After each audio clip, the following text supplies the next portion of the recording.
Five Nights at Freddy's is a series of horror games created by game developer Scott Cawthon. The first installment in the franchise released on August 8, 2014, and it quickly rose to fame due to the way it revolutionized its genre through its unconventional approach and its in-depth lore that still has people talking to this day.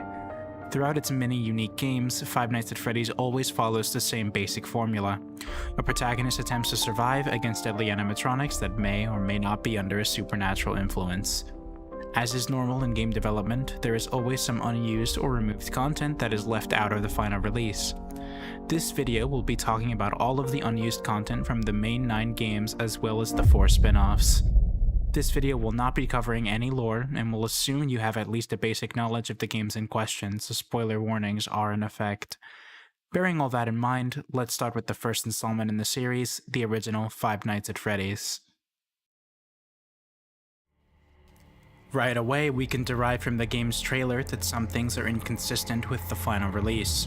We also get to see Bonnie running down the hallway in place of Foxy, and we also get to see him take off the top half of his head to reveal his endoskeleton. This shot of the animatronics all looking towards the camera, despite many people swearing up and down that they've seen it, is actually not present in the final game. This is a fantastic example of something called the Mandela effect. Another piece of unused content featured on Scott's channel can be seen in the original gameplay footage video, where what can be assumed to be a cut lives counter being displayed at the start of Night 5.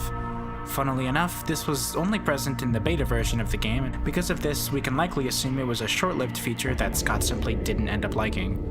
Speaking of the beta and demo versions, the monitor interface used to look quite different. As opposed to labeled buttons, it featured camera icons with cones angled in the direction the camera is facing.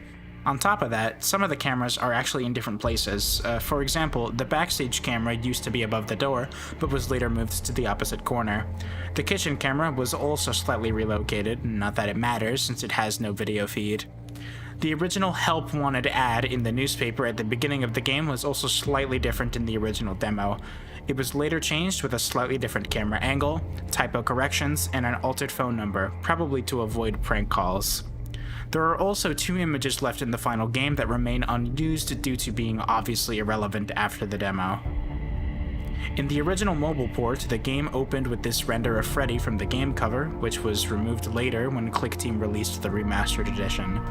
The old mobile port also featured a unique sound that played when the hallway lights were activated, which was also fixed in the later remastered version.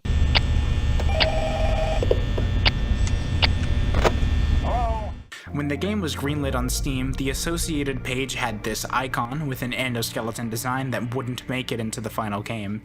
It features sharper triangular teeth and red eyes. When Scott was creating the 4th animatronic character, he originally wound up with a wolf character, scrapped it, and then a beaver character, which reminded him too much of his old game, Chipper & Sons Lumber Company. Eventually, he settled on Foxy the Fox. Fun bit of trivia, Foxy's model was made on a 14-hour car ride, which he attributes his more weathered design to. On the official Steam page, some screenshots used are actually missing the night text in the corner by the time. This is the last piece of unused content from the original Five Nights at Freddy's.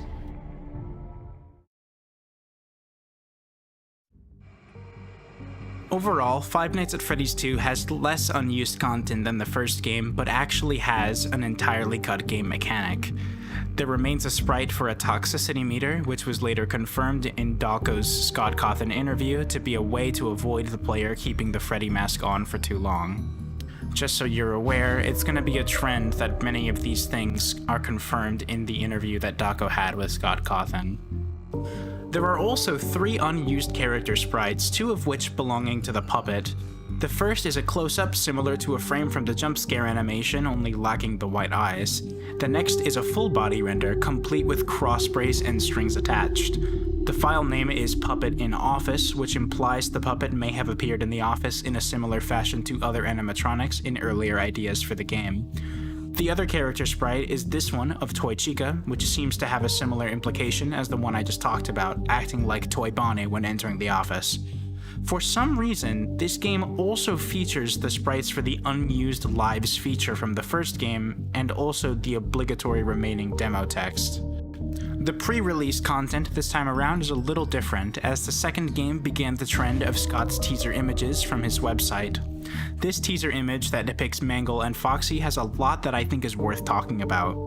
Well, for starters, the Foxy model used here is not the same model that makes it into the final game. I think that's rather apparent. Rather, it appears to be the model used in the first game, and I'm not sure what this implies because this was not the first teaser, so Scott had most definitely already decided to use slightly different designs for the withered animatronics. My hypothesis is that withered Foxy's model was just not done yet. But the more obvious inconsistency lies here with Mangle's hook. Now, anyone who's played the game knows that Mangle does not have a hook, and I have another idea for how that happened. I think it's just a product of Mangle being taken apart, and maybe it was never completely removed from the design, but future similar designs for Mangle and other Foxy types didn't really have hooks either, so I don't know. One more thing about Mangle that I don't think I've actually heard anybody else talk about before is that she appears to be lacking an eyelid or any eyelashes here, but that could just be due to the lighting, so I'm just gonna stop there with that one. The last inconsistency in Five Nights at Freddy's 2 is just the flashlight text above the battery display is missing in some of the early screenshots, and the same edit to the Help Wanted page from the first game is also made in the prequel for the same reasons. No prank calls.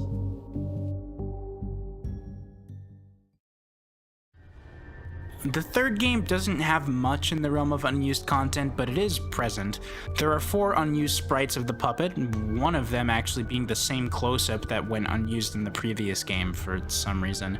A seal vent button sprite is present, though this mechanic would obviously be replaced by simply double-clicking the camera in the final release. There's also text referencing a scratched 7th night and altered green text for the 2nd night for some reason. Similar to the first game, a render of Springtrap could be seen when starting up the old mobile port, which was subsequently removed after the remaster, and this game also contains the obligatory leftover demo text and still has the lives counter sprites from the first and second games. Finally, the Steam page. Some screenshots from before the release are missing both the night and time counters, unlike the first game only missing the night counter. Other screenshots also showed the unfinished map interface, missing the play audio and map toggle buttons, though it may be implied this is done intentionally for the sake of cleaner screenshots for the Steam page. Five Nights at Freddy's 4 actually has quite a bit of unused content for various reasons. I'll start with the easier ones. There is unused text that says chapter, which is speculated to have been originally used to separate the end of night minigames into chapters. There's also an animated star sprite that goes completely unused, and we don't really know what it could have been for. Like the previous games, there are demo leftovers, though they appear different this time, especially this otherwise unused completion screen that I think actually looks pretty cool. This game also has its own pre-menu render for its old mobile port, just like the other ones. It was fixed in the remaster, blah blah blah. The next cut feature I think is actually quite interesting. In the Halloween DLC, the game had a programmed event after beating the game's 20-20-20-20 mode, nearly identical to what you'd be treated to after beating Nightmare mode, except the chest can have the locks removed, though it still cannot be opened. I'll expand on this piece of unused content in the next section. For pre-release content, this teaser actually has Nightmare Foxy having a really long snake-like tongue, pretty out there, but aside from the title screen and some merchandise, he is never actually seen with it. It's confirmed later by Scott that apparently he just didn't think the tongue was very scary, so he removed it. Another bit of unused content regarding a teaser image can be seen here with Nightmare Mangle. You can see Nightmare Mangle hanging from the ceiling, like the original Mangle is capable of, but this feature is not actually seen anywhere in the final game. To end this game's unused content, there's actually a very slight difference in the audio used for the jump scare in the trailer versus in the final game, and it sounds a bit more like an animal than what we ended up with, and to be honest, I kinda like it. It sounds scarier in my opinion, and I wish we would have gotten this one instead.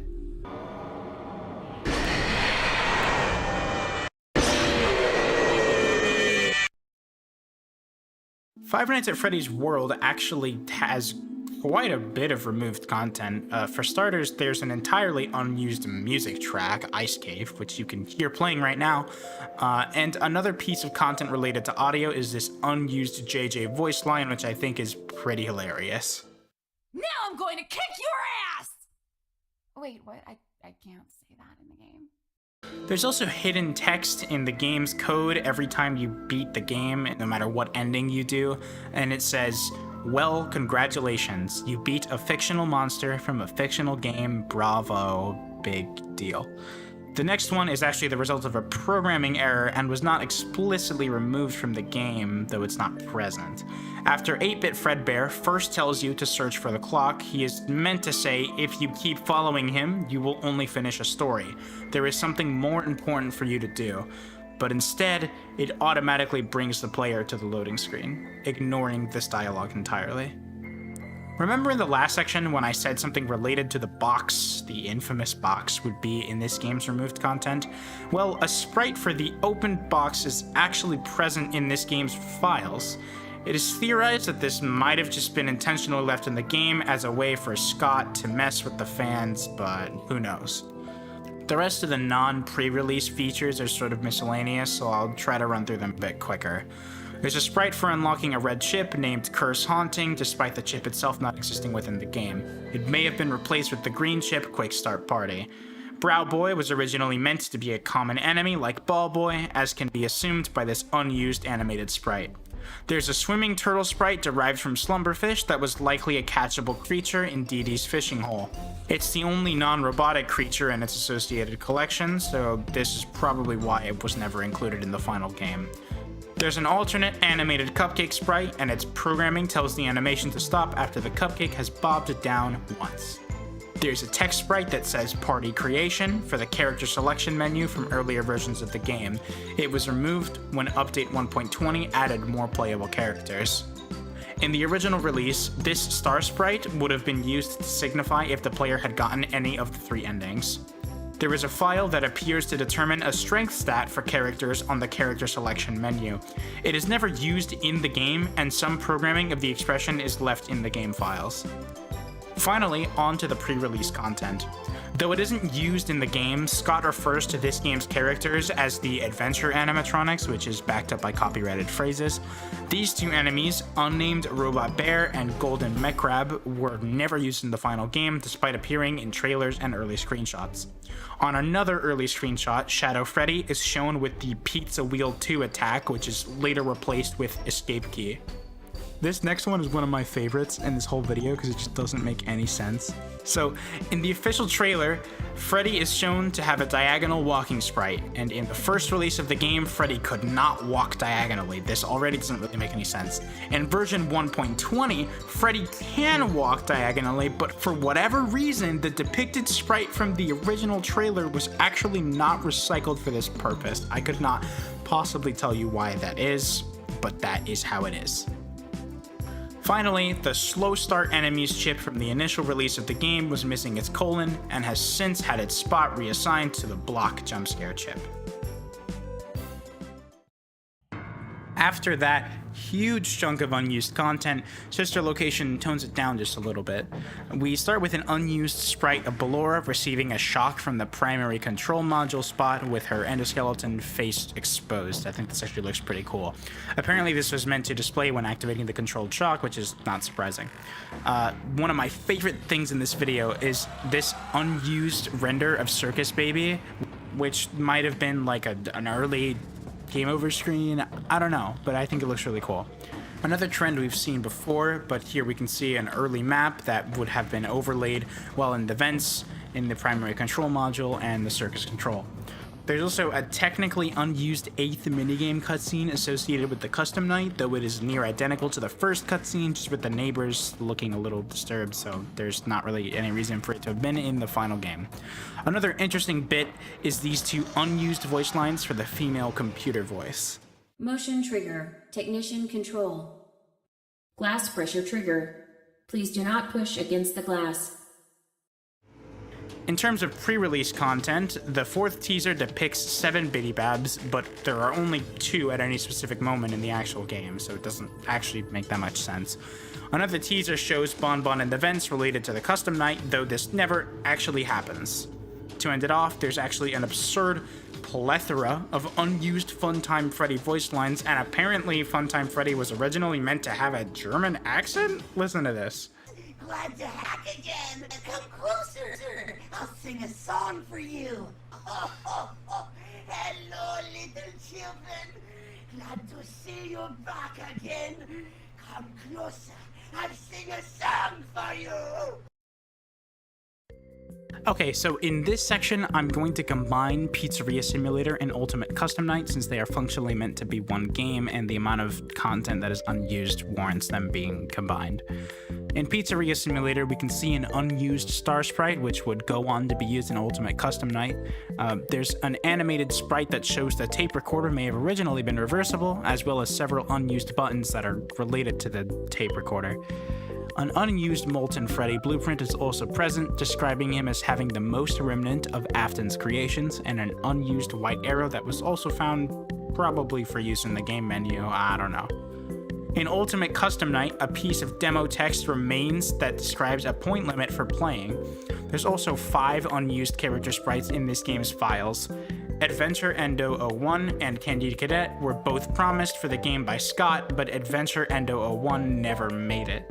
Rockstar Chica also has an unused flipped sprite for appearing on the right side of the office, likely because of her flipped bib.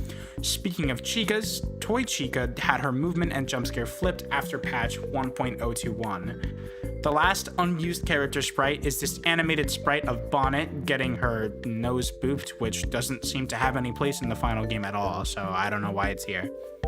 Finally, there is an unused desk sprite with brighter lighting and fixed eyebrows on Freddy, along with an unused title graphic that simply says Custom Night.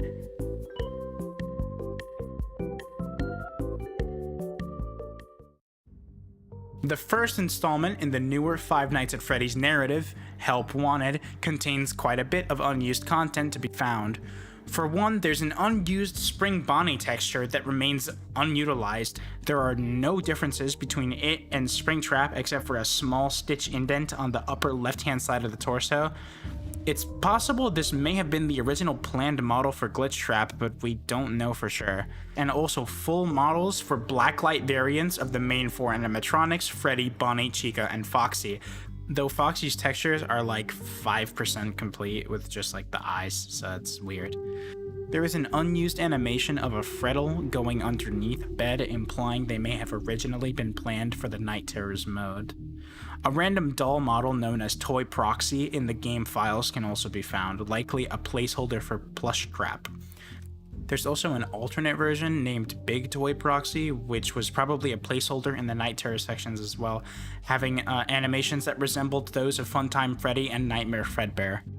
There's also an unused older model for Chica's Cupcake, which has a more vibrant purple and takes its iris textures from the Funtime animatronics. There are several remaining files that suggest a multiplayer mode may have been considered, with a folder labeled multiplayer containing files such as character info table, MP game mode, and similar concepts. There's also a photo of the second game's map taken from the Freddy files, an official guidebook to Five Nights at Freddy's. It shows the path the withered animatronics can take in the second game's associated mode. There's an entire 20-image slideshow of Showbiz Pizza animatronic and endoskeleton photos. They are found in the prize counter TV screen after pressing the red button on the Exotic Butters basket, which was seen in some early gameplay footage. Scott removed these upon the release of the game due to fans comparing the images to actual Showbiz Pizza photos. For some final miscellaneous features before we get into the game's DLC, we have early textures of the processed poultry Proxel chicken box, which were found with slight differences, including a cartoon chicken instead of Chica, along with realistic chicken wings accompanied by the text "Tasty fried chicken, hot and tasty, and fresh and spicy." There's also a flashlight freeze map which features the animatronics from the first game and vents. It seems to be a test leftover. The mobile-exclusive Princess Quest minigame was meant to have a theme known as Castle Music Title Theme.ogg, which is a revamped version of the track Through the Cracks from Freddy in Space 2, which I'll be talking about in a few sections. The Help Wanted DLC, Curse of Dreadbear, has a few unused things. The logo for the DLC's old name, Rise of Frank and Freddy, remains in the game files. A different texture for the Freddles is left unused, apparently meant for a build-a-mangle level in the Spooky Mansion section.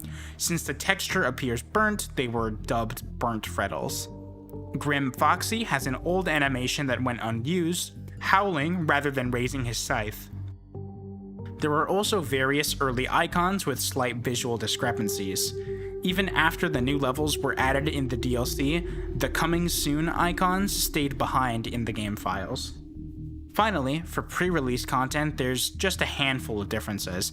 An early screenshot showed a discolored Nightmare Fredbear. Spring Bonnie was originally featured on some promotional art for the game, further implying, along with the unused model, that he was meant to appear as Glitch Trap. In the PAX East demo, a fan-made cupcake model is featured by Super Kerbin from 2015. It was replaced later by Scott's official model. The last removed content is from the Curse of Dreadbear DLC, simply showing Dreadbear appearing in the Spooky Mansion hallway, which never happens in the final game.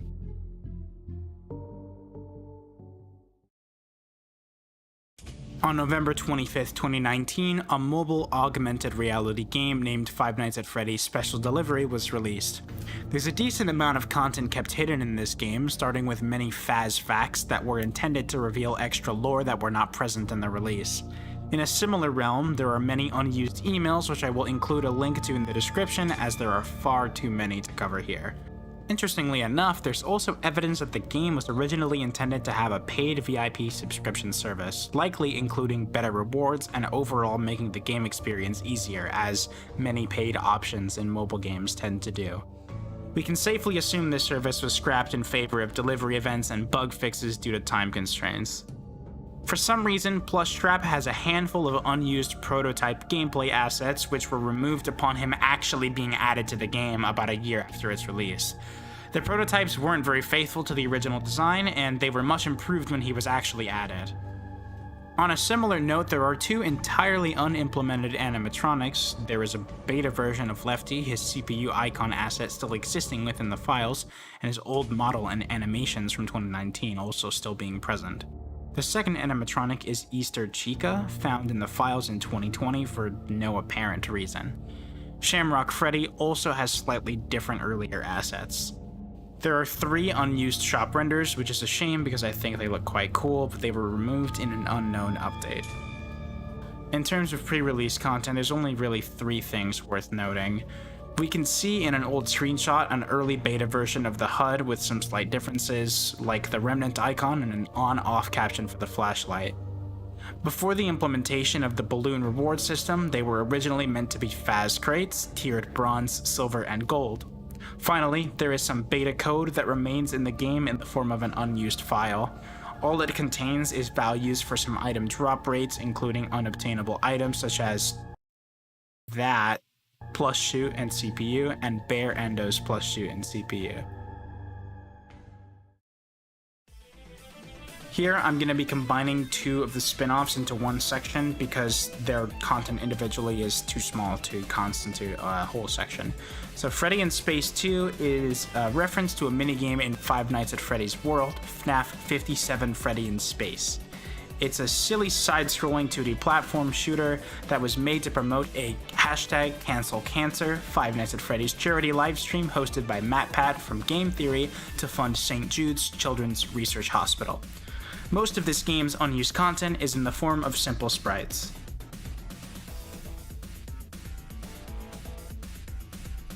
A YouTuber named DJ Sterf did a beta test playthrough of the game, which shows some differences as well. Frank and Foxy's AI is partially unfinished, and he was defeated much easier than in the final game. The S. Cotton boss sprite was changed twice and was originally called Secret Boss X. There's also missing treasures, a pixelated red key, and this art that was later slightly changed. It is worth noting this character looks a lot like Roxanne from our next major game, but isn't confirmed to be her. A similar 2D side-scroller beat-em-up style game was made to promote the next major installment, Five Nights at Freddy's Security Breach, named Security Breach Fury's Rage. This game has 3 squares. For some reason, the red one is smaller than the other 2, and that's it. That's all of the unused content. There's technically one more spin-off game, U2's presents Five Nights at Freddy's, which is another AR game which was meant to promote their line of Security Breach merchandise. However, I had a hard time finding any information on the game, let alone unused content, so it seems to be generally unnoteworthy, so I'm going to be ignoring it in this discussion.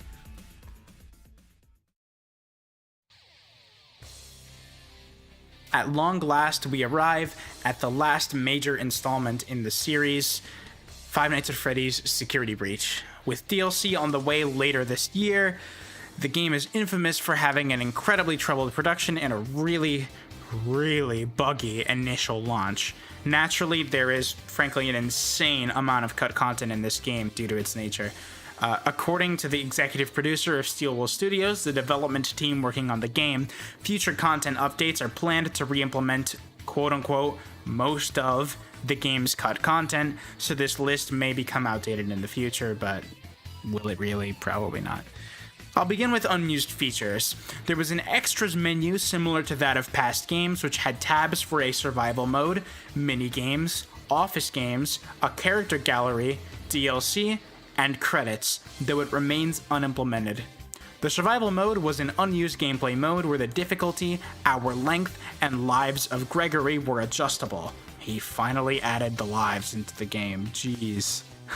The security levels of the rooms were raised, prize box spawning was randomized, though there was an option to spawn all of them, which was apparently very laggy, and at 12:50 a.m. the daycare attendant spawns to enforce the time limit.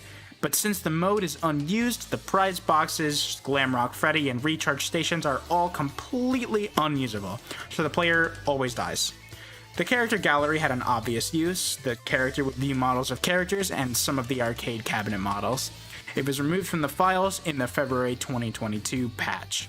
There are remnants, get it, of a time and difficulty scaling feature, the difficulties being easy, normal, and nightmare, which was semi-preserved in the game's survival mode, even though that wasn't released. There are also many unused entities. A frozen Glamrock Endo can be found in the files, and there's even an unused side quest implied by the existence of unused lines that reference this frozen Endo. There are also 6 unused staff bot variants. These are the anthropomorphic test device staff bot, meant for testing race cards in Roxy Raceway, the nanny staff bot, kind of self-explanatory, the server staff bot, shown in an early trailer, he wore a sombrero and served food at El Chips, a mime staff bot, likely meant for the daycare theater, a golf player staff bot, likely meant for Monty's Gator Golf, and a sales bot, which was intended to sell balloons around the Pizzaplex.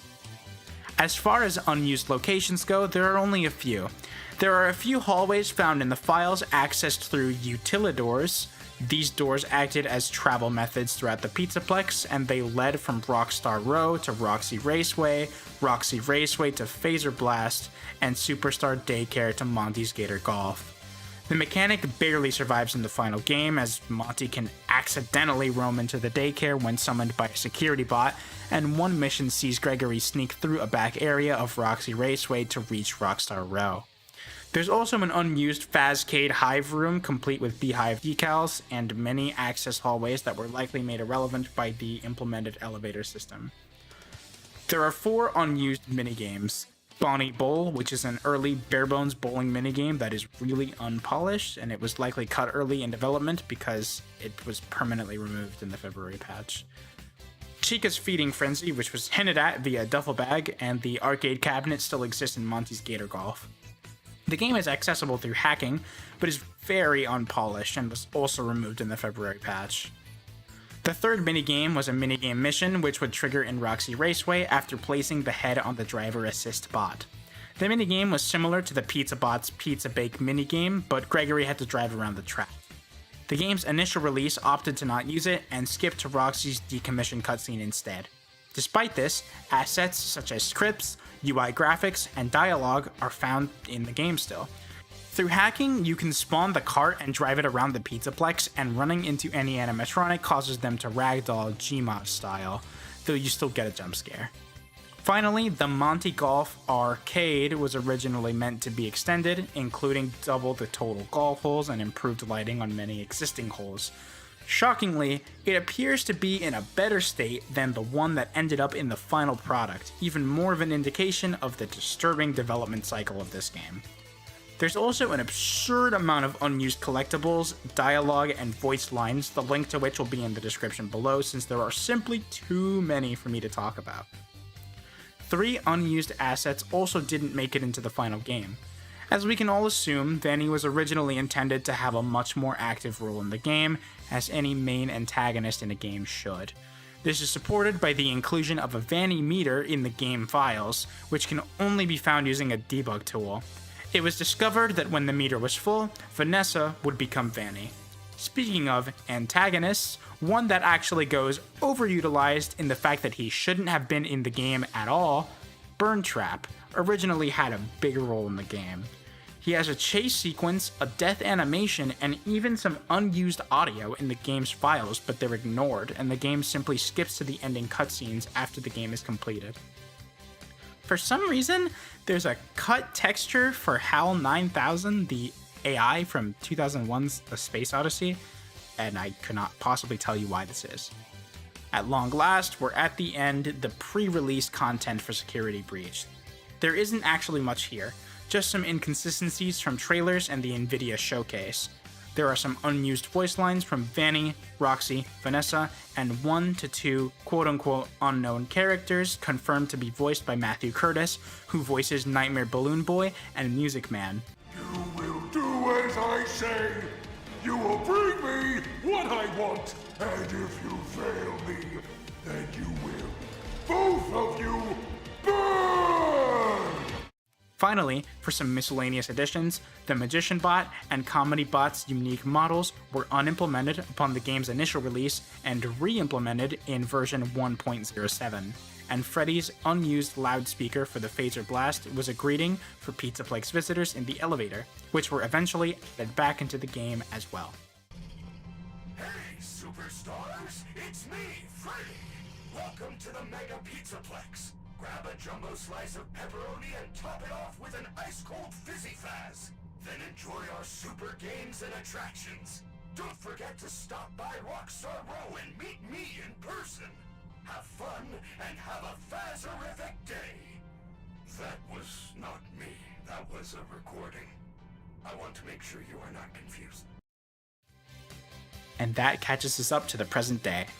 I wanted to compile every game's unused content up till now in one succinct video, since I hadn't seen anybody include all of the stuff from Security Breach yet. Though the list may change with the release of Security Breach Ruin later this year, I can't imagine it being too drastically different. If you enjoy longer informative videos of this style and like Minecraft, feel free to check out my entire 10-year history of Minecraft speedruns. On that note, I hope you enjoyed the video. Please subscribe and share with a friend if you liked the content. Thank you for watching.